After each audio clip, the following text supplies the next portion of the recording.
Eh bien, Angelor, c'est une société que j'ai créée il y a 12 ans. C'est une société qui a investi dans des startups et on investit de manière un peu originale puisque nous le faisons avec des chefs d'entreprise expérimentés qui viennent aider à sélectionner les entrepreneurs et surtout à les accompagner de manière pertinente par leurs expertises sectorielles ou fonctionnelles.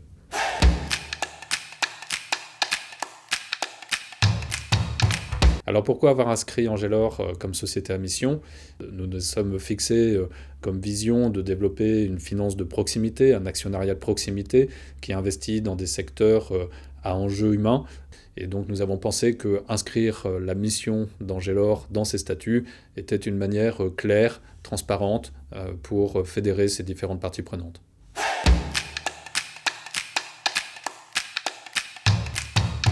La personne qui fait cet accompagnement est un investisseur du groupe Angelor qui s'engage auprès de la participation, auprès de ses dirigeants, à travers une présence active au sein du comité stratégique.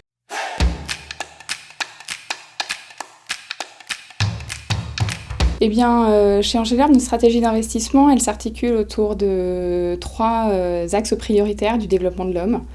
Sa santé, son environnement et son alimentation.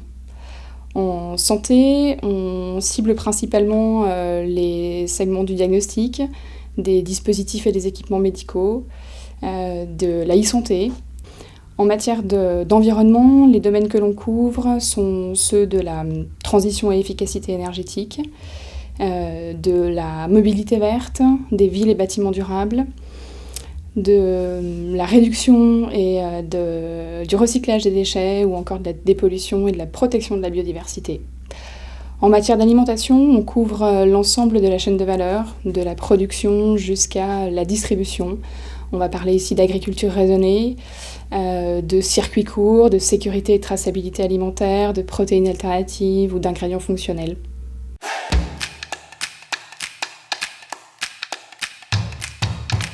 Alors un porteur de projet doit venir chez Angelor avec un pitch deck et un business plan complet, bien évidemment. On sait très bien que c'est difficile de faire un business plan sur 3 à 5 ans. L'idée est principalement de savoir expliquer chacune des hypothèses sur base de données tangibles, de marché, de concurrence et de connaissance du produit. Il faut savoir qu'il faut être très transparent dès le début avec les investisseurs, car ça sera vos associés de demain.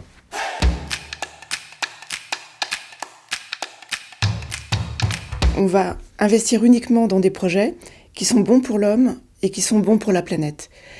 Ça, c'est vraiment très important pour nous et c'est tout à fait complémentaire d'une action associative ou d'une action politique. C'est notre action à nous, c'est notre manière en fait d'investir pour le futur et c'est vraiment très précieux pour nous tous ces associés.